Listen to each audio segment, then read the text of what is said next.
Yeah, missing the clicker, but before that comes, my name is Yat, chairman, co-founder of Animoca Brands. And I was going to actually start off a little bit with just giving the state of Web3 as a market, because I think after yesterday's conversation, I found that quite a few people might not actually know what's happening in our space. But yes, the clicker. Okay, yes. Thank you so much. All right, so just quickly about us. We're actually a builder, but we have also over 540 portfolio companies in the space, based in Hong Kong, but a global operation, but I'll just skip that part. Quickly, digital assets, the space that we're in is currently a $3.8 trillion market. Just for context, the total amount of tokens that are traded on a daily basis ranges from about $100 to $200 billion a day. To give you context, that would put it in the top 3 stock exchanges in the world, somewhere between the New York Stock Exchange and NASDAQ, just to give you an idea of the size of the space. There are 220 million users that are monthly actively on chain. What that means, they're using blockchain actively not to speculate or trade, but they're using it basically for business, operations, and developing. And there's about 500 million people, mostly in exchanges, that own tokens. So when you hear about things like Coinbase or Binance, those would be those 500 million people, and they would be trading tokens. But the 200 million people here are basically, and it's growing, very reminiscent to the early days of the internet, basically doing on-chain activities, which I'll explain to you what that's all about. And there's about 23,000 developers and companies that are basically building in this blockchain ecosystem that today, as I mentioned, is about $3+ trillion in size. So, the majority of the activity for development and growth is actually happening in Asia. And to a lesser degree, North America, although with the new Trump administration, we expect North America to actually potentially become much more dominant in the future because of the Trump administration's pro-crypto and Web3 stance. And this is the area in which they're developing in. Decentralized autonomous organizations, MPC wallets, ZK knowledge proof, AI infrastructure. Again, I'll describe all of how that functions in Web3. And just for sort of final context of the size of the space, there's about $130 billion of basically value locked inside DeFi, which is decentralized finance. This is finance that doesn't exist in a central organization. It's in a protocol. And just to give you context, that rivals basically in terms of foreign fiscal reserves, roughly the size of some of the biggest national banks in the world. So what we're seeing in Web3 is basically the evolution and development of really a nation-state economy that is entirely virtual, what we would describe as the open metaverse. But these days, we don't talk too much about the metaverse because people think of Facebook when they say meta.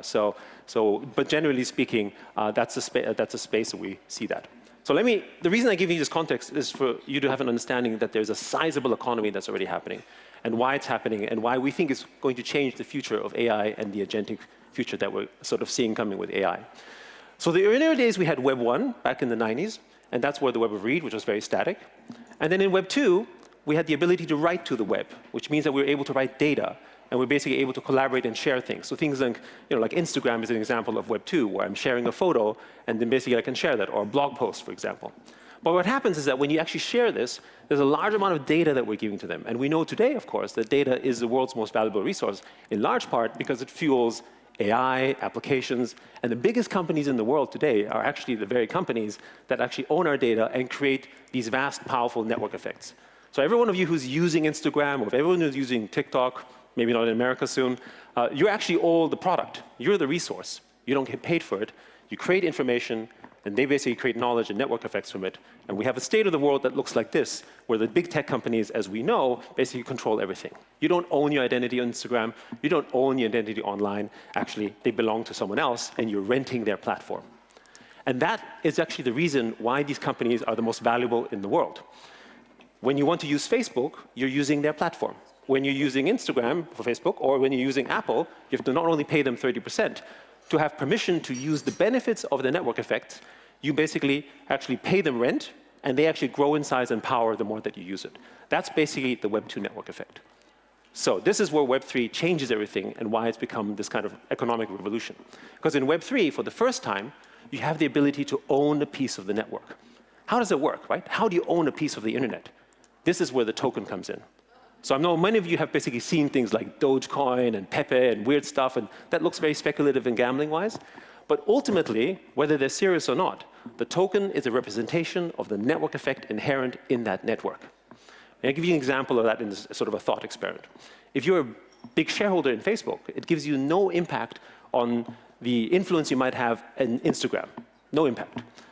Likewise, you could be a very big influencer on Instagram, but it gives you zero economic ownership in the value of Facebook itself, even though you're contributing to the network. And the token represents both the utility and the financial instrument in one.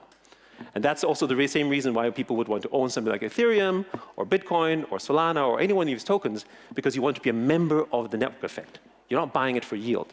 You're buying it to be a part of the economic opportunity. It's essentially citizenship and membership to the network.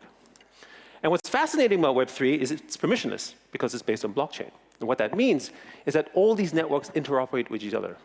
Imagine if Facebook, Apple, Amazon, Google were not walled gardens, but they were all open. And data could be freely exchanged with each other through bridges and transactions. That's actually what's happening in Web3. Meaning that if Bitcoin rises, the entire ecosystem rises.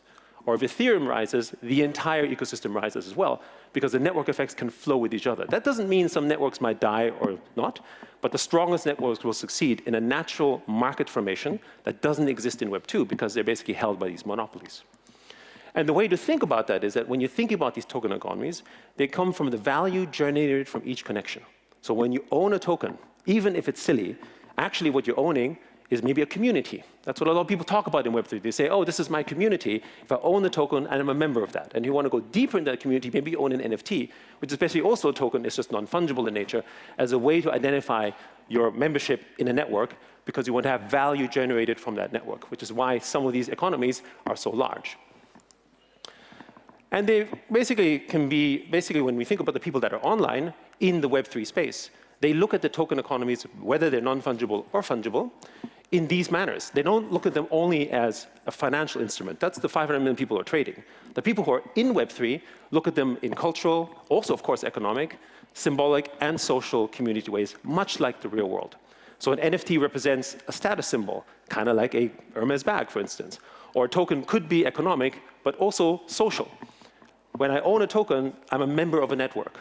And I actually get to participate, and you can see that how communities are constructed. And that's what gives it value. And it's very difficult from a classical economic perspective, because you're not buying the token for a direct yield. You're buying it for the indirect benefits of being a member of something. It's almost like if you want to immigrate to a new nation, you want to basically have a passport to do business there, you would basically want to own these tokens to be able to do that. All right. So before I talk about how it goes into the agentic future and why that's so relevant, much of the growth is coming from the gaming world. And the reason why is that because there's 3.4 billion people who are playing games in the world, which is about 2/3 of the world's online internet. And basically, they're already accustomed to basically digital assets. They buy skins. They have virtual currency that effectively have effects that are very similar to tokens. If you have children, you ask them what they want for Christmas, they want something virtual, they want something digital. Except in the digital world today, most of the games, even though they buy over $100 billion of virtual goods every year, they don't own them. They're actually renting them.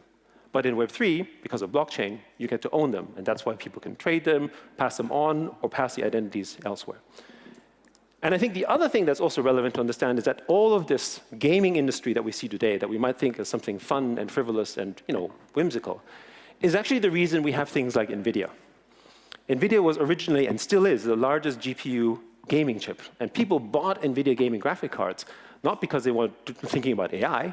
That's what we're doing today. They bought it because they wanted to play Call of Duty or PUBG or Fortnite better, with higher quality and higher graphics.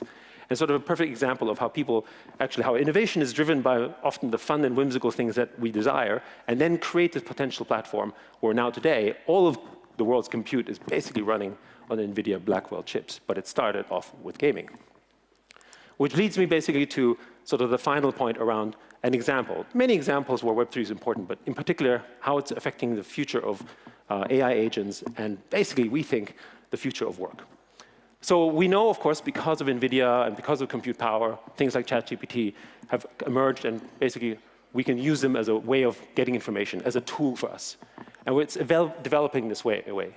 But actually, we're evolving now in an area, because tokenization is a digital construct, AI agents actually become much more useful and much more autonomous.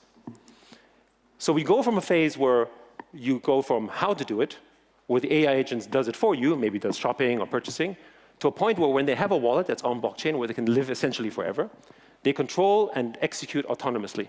And this opens up multimodal swarms and personalization elements independent of a user actually engaging with it.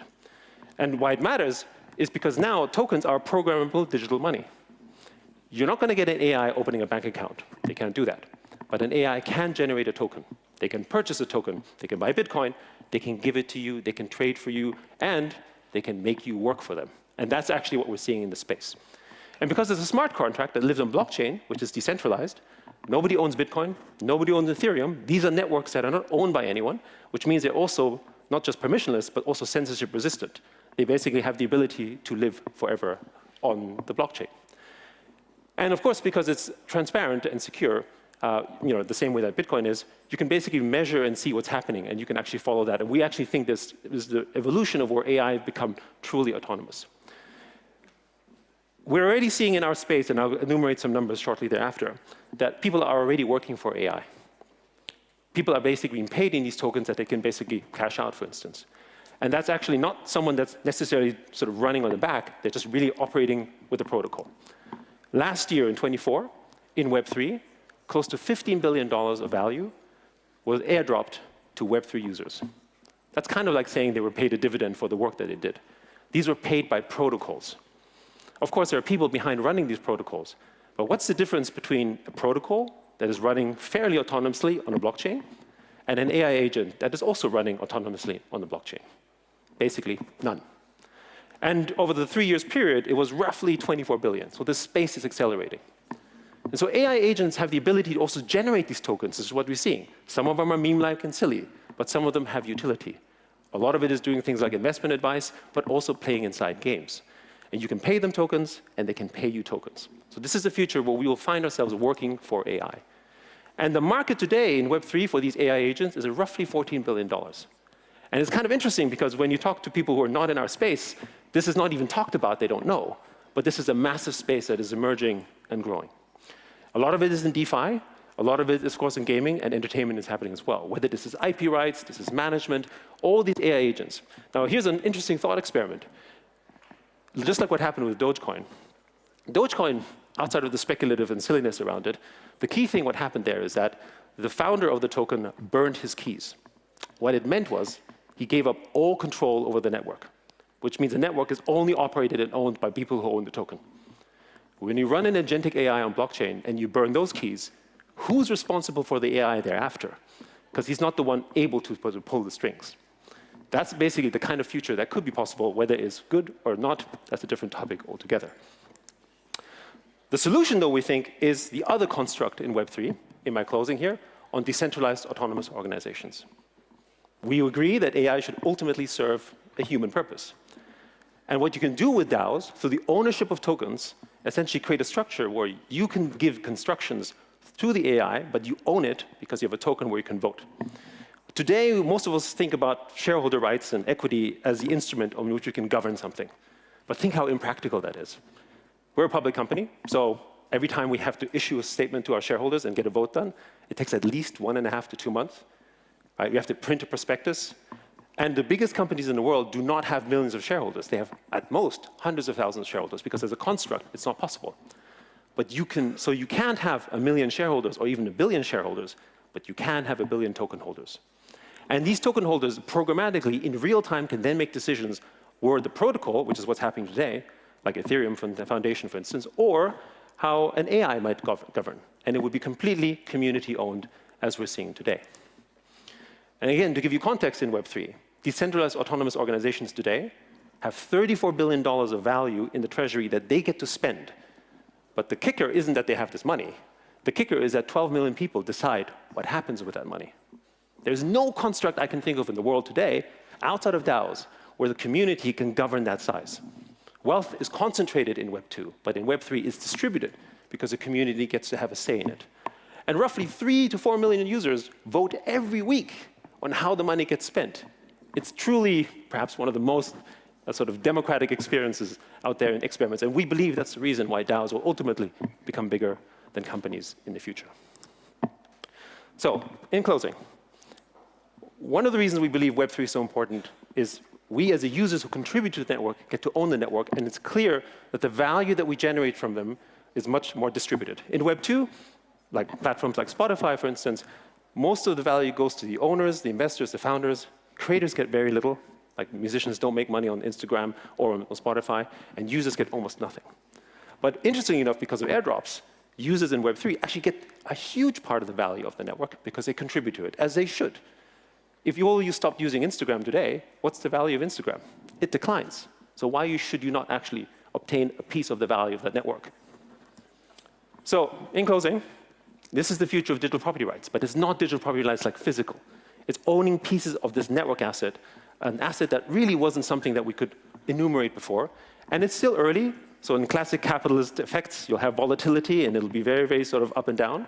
But in the end, I believe that we're going to have a future where we will go from company-owned platforms to community platforms in the form of these decentralized autonomous organizations, which will basically reinvent capitalism as we see it in a better and fairer form of stakeholder capitalism, and will also make it much more fair. And more importantly, in the future where AI is actually dominating everything, I think we've seen from previous talks and probably have an expectation, who gets to own these AIs? We don't think they should be owned by a company or an individual. They should be owned by the community through DAOs on chain. Thank you very much.